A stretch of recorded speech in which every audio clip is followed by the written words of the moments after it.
Where do you think you're going, stinky thief? Where's your ID? I have my ID with me in my pocket. I am Superintendent Avery. You don't look like administration. I need you to step back. I'm exactly who I say I am. Call your principal. Sir, don't make this harder than it needs to be.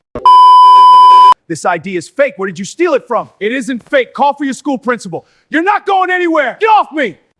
I told him that I was Superintendent Avery, but he still arrested me. He looked very suspicious. I had to arrest him.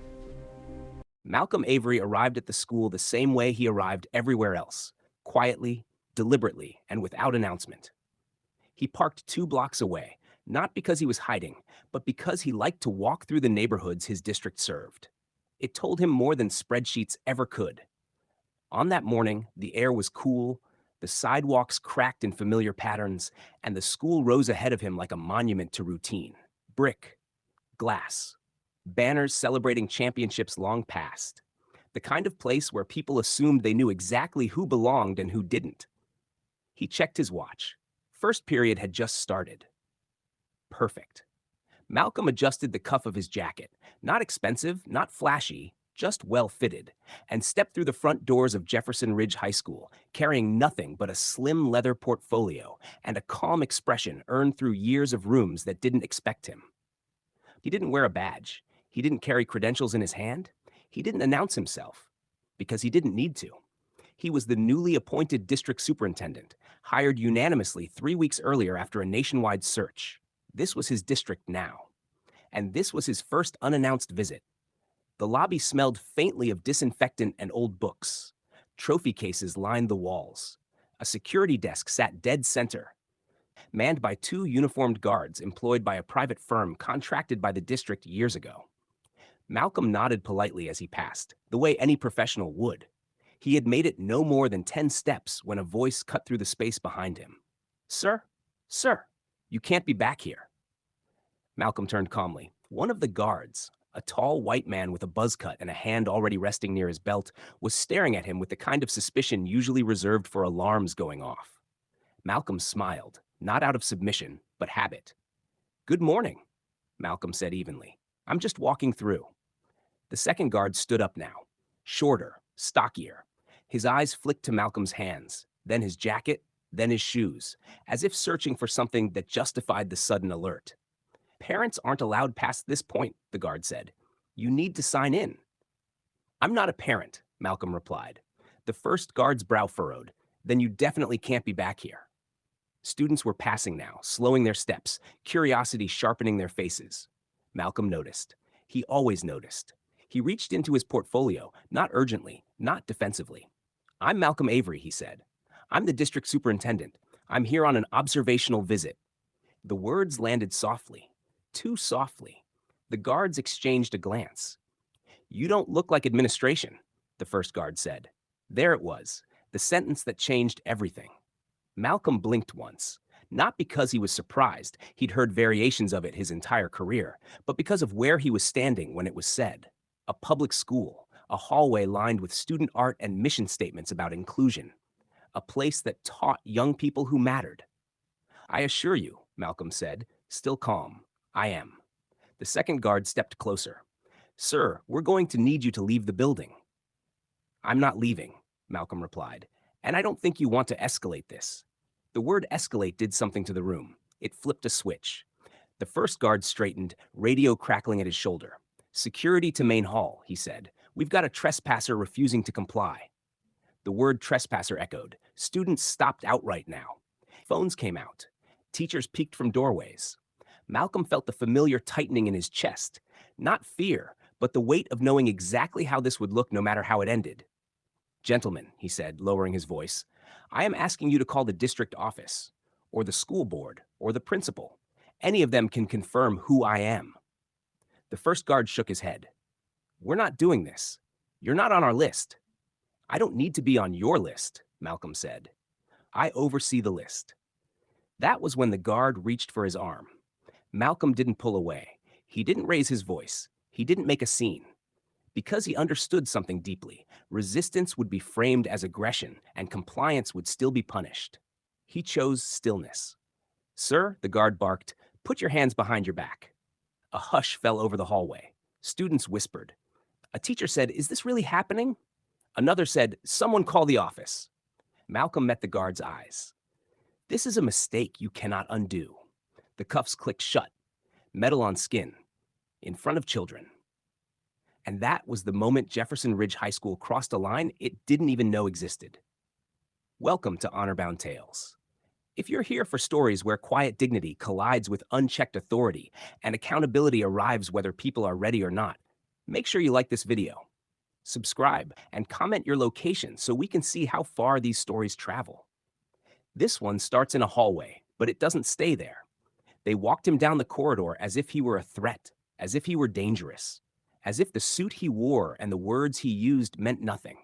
Phones recorded from every angle. Someone cried. Someone shouted that this was wrong. The guards didn't stop. They didn't slow. They had committed now. And commitment, once paired with pride, becomes stubbornness. In the front office, the principal finally emerged, frazzled, confused, holding a clipboard like a shield. "What's going on?" she demanded. "We've detained a trespasser," the guard said. Wouldn't comply. The principal looked at Malcolm's face. Recognition flickered, then drained of color. "Oh my God," she whispered. The guards noticed the shift. Too late.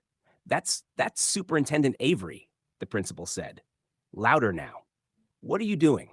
Silence. A phone rang. Somewhere else, a board member was already on their way. Somewhere else, an email chain was exploding. Somewhere else, a contract was dying. Malcolm stood there, hands cuffed, posture straight, eyes steady. He didn't gloat. He didn't smile. He simply waited, because he knew something they didn't. The room didn't explode the way people expect moments like this to explode. There was no shouting match, no dramatic collapse. What followed was quieter and far more devastating. The kind of silence that only appears when authority realizes it has made a mistake so public it can never be retracted. The principal stood frozen behind the counter, one hand gripping the edge as if the building itself had tilted. Her eyes moved from Malcolm Avery's face to the cuffs on his wrists, then to the guards, then back again. She opened her mouth, closed it, then finally spoke with a voice that trembled despite her best effort to steady it. "Take those off. Now." The first guard hesitated. The second shifted his weight. Years of contracted authority had trained them to respond to procedures, not moral alarms, and procedures in their minds had already been followed. "He refused to identify himself," the first guard said. "We followed protocol." Malcolm said nothing. He didn't need to. His silence was doing the work for him. "I said take them off," the principal repeated louder now, immediately. The click of the cuffs unlocking echoed through the office, a small sound that carried a heavy consequence. Malcolm flexed his wrists once, slowly, and straightened his jacket. He didn't rub the red marks. He didn't look at the guards. He looked at the principal. "Thank you," he said calmly. "I'd like a private space." She nodded too quickly. "My office, please. I'm so sorry." As they walked, students pressed back against lockers to make room. Some stared, some whispered, some recorded anyway. The damage was already done. By the time the office door closed behind them, 3 separate clips had already been uploaded. One had captions, another had commentary, a third had music added. None of it would help the district. The principal closed the door and turned, her face pale. "I had no idea," she said. "They didn't call me. I didn't authorize." "I know," Malcolm said gently. "This isn't about you." She swallowed. "The board is on their way." "I know," he said again. Because while the cuffs were being removed, Malcolm's phone, returned to him with shaking hands, had already been vibrating. Missed calls, texts, emails, his assistant, the board chair, the district's general counsel, the mayor's chief of staff, a journalist he'd never met, a student he'd never taught. Outside the office, the guards stood stiffly, their confidence draining minute by minute. They could feel it. The way authority reverses direction like a tide. The way certainty becomes liability. 10 minutes later, the board arrived. Not all of them, just enough. The board chair came in first, a woman with decades in education and a reputation for controlled intensity. She took one look at Malcolm and exhaled, long and slow, like someone bracing for impact. "Dr. Avery," she said, "I'm so sorry." He nodded. "Thank you for coming." Behind her, 2 other members entered. One avoided eye contact. The other stared openly at the guards, jaw tight. "Why are they still here?" the chair asked, not raising her voice. "They're contracted security," the principal said weakly. The chair turned. "Not anymore." The words landed flat and final. The guard stiffened. "Ma'am, you are dismissed," she said, "effective immediately. Leave the premises." "This is," one began. "Leave," she repeated. They did. Walked out past the same students who had watched them drag a man away minutes earlier, past phones still raised, the anarchisted, past whispers that had already turned into conclusions. The board chair closed the door and turned back to Malcolm. "We will address this fully, publicly, today." Malcolm nodded again. Good. He didn't ask for punishment. He didn't demand apologies. He didn't raise his voice. Because this wasn't about retribution. It was about exposure. And exposure was already happening faster than anyone in that room could control. By lunchtime, the video had crossed 1 million views. By mid-afternoon, it had crossed 5. The headlines didn't ask questions. They didn't hedge. They didn't wait for statements. Black superintendent handcuffed at own school. Security says you don't look like administration. They were wrong. Unannounced visit turns into public humiliation. Commentators argued. Parents called. Students marched out of class. Teachers gathered in lounges with phones out, shaking their heads. Alumni reposted clips with stories of their own. Former employees emailed apologies they'd never thought to write. And Malcolm? He stayed in the building. He walked classrooms. He spoke to students. He listened. He made notes. Because the job didn't pause just because the moment had become historic. In one classroom, a student raised her hand and asked quietly, "Do they do that to you a lot?" Malcolm paused. He looked at her, not as a superintendent, but as a man who remembered being that age. "Not anymore," he said. "But it happened enough that I knew how to stand still when it did." She nodded, as if that answered more than she'd asked. At 4 o'clock, the district released a statement. It was careful, apologetic, firm. It announced the immediate termination of the security firm's contract. It promised an independent review. It named Malcolm Avery as superintendent. No ambiguity, no delay. It acknowledged harm. It wasn't enough for some people. It never would be.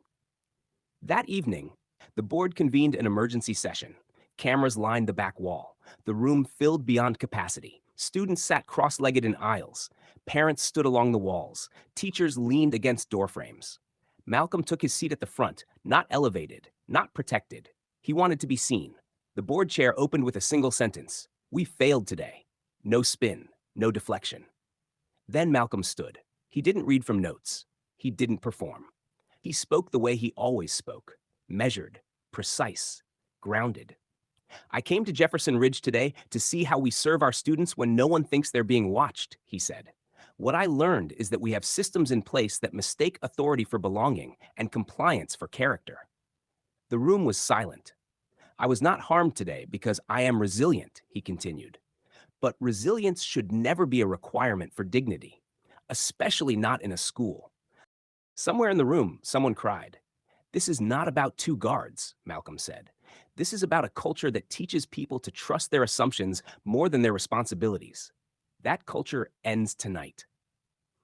Applause broke out, not loud, not raucous, but sustained, the kind that doesn't fade quickly. The policy changes came fast after that. Mandatory identification protocols that didn't rely on appearance. De-escalation training tied to employment, not suggestion. Student observers on safety committees. Clear reporting lines that bypassed private contractors entirely. The lawsuit came too. It was inevitable. But Malcolm didn't rush it. He let the facts speak. They spoke loudly. By the end of the week, the security firm had lost 3 other contracts. By the end of the month, the state announced a review of private security use in public schools. By the end of the semester, Jefferson Ridge had become a case study taught in administrator trainings across the country. And Malcolm Avery? He kept doing unannounced visits. Because fear thrives in predictability, and accountability requires presence. The hardest reckoning didn't happen in a courtroom or a boardroom. It happened in living rooms, in break rooms, in group chats where people replayed the footage again and again, arguing not about what happened, but about what it meant. Because once the shock faded, the questions sharpened. How could this happen in a school that prided itself on equity banners and diversity statements? How could a man introduced weeks earlier as the future of the district be treated as a threat by the very system he now led? And how many times had this same assumption played out without cameras, without consequences, without a superintendent's title to force a pause? He spent the next week doing something no one expected. He invited the district into the process, not through press conferences or polished statements, but through listening sessions held in school gyms and libraries across the city. Students spoke first, always students first. They talked about being stopped in hallways for looking lost, about being asked for passes while others walked freely, about learning early which voices were assumed guilty and which were assumed authoritative. Parents followed, teachers, custodians, bus drivers. Each story added a thread, and together they wove a picture that no single clip could capture. At one session, a veteran teacher stood up, hands shaking. "I've worked here 23 years," she said, "and I didn't realize how much I relied on security to do what I didn't want to confront myself." She paused. "I'm ashamed of that."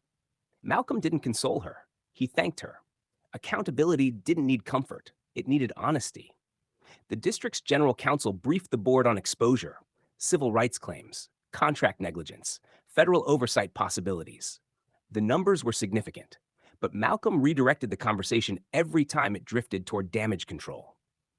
"This isn't about minimizing loss," he said. "It's about eliminating risk by eliminating the behavior." They rewrote policy from the ground up, not cosmetic changes, structural ones. Private security was removed entirely from school interiors. Identification protocols were redesigned so authority flowed from roles, not appearances. De-escalation became a requirement with measurable outcomes, not a box to check.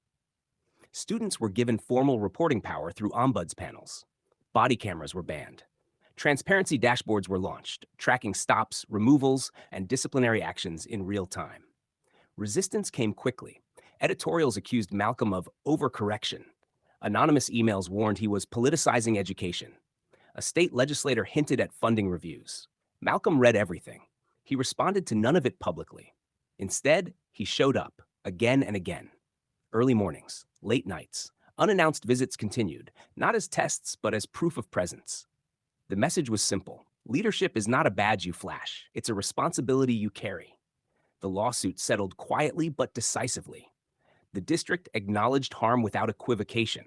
The settlement funded student mental health services, bias training designed by educators, not vendors, and a scholarship program for students pursuing public administration and education leadership. The security firm issued an apology and dissolved within 6 months. National attention followed. Malcolm testified before a state committee. Then a federal one. He spoke plainly. "Assumptions scale," he said. "If we don't correct them at the hallway level, they metastasize into policy." Clips circulated. Some praised him, others criticized. He didn't mind either. He cared about impact.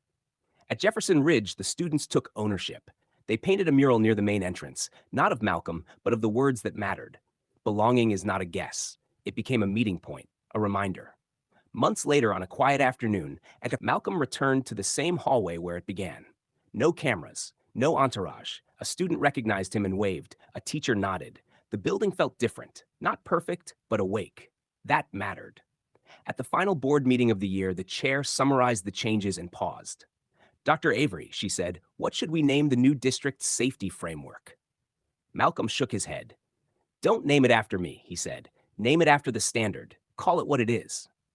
They did. The Avery incident became the Avery Standard.